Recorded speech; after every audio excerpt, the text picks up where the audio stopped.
Barashit bara Elohim. Barashit bara Elohim. In the beginning. The first word in the Bible is a combination of these three words. In the beginning. Barashit or Bereshis, and it depends on whether it's Ashkenazi or Sephardic Jewish pronunciation, because the T in it or Barashit could be Bereshis. So sometimes that T is not is pronounced like an S. Bereshis. Bereshis means in the beginning. And if you listen to Jewish commentary on this, the Rashis part of this has to do with Torah. And Rashi brought this out, and that Rashi is the authority on the commentary that the Jewish people read to understand the Bible. So this is Bereshis. Now, Rashis means to the Jew Torah. So the whole idea of the law or the Torah is the most important thing in Jewish thought. So having the interpretation of the Jews believe that Torah was in the first word of the Bible. In the beginning, Torah created the heavens and the earth, or the law created the heavens and the earth was created with a law. And the contrast is that atheism does not believe in the beginning there was a law, when there was in the beginning the world was created through law.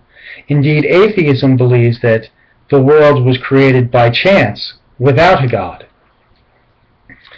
So let's take a look at the belief that there is a God and the universe came about just like in Genesis, in the beginning, God. And look at the idea of the Big Bang Theory.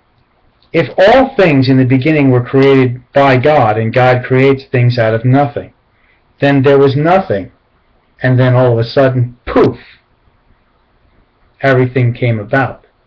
Okay?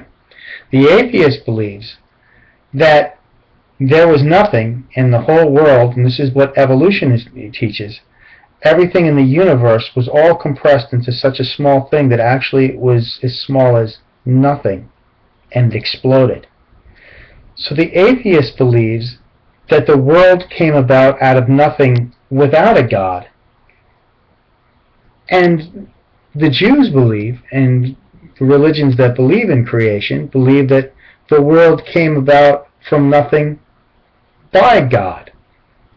One says that it just happened by chance, by something that's nebulous, and it seems like they just want to deny that there was a God that had any part in it.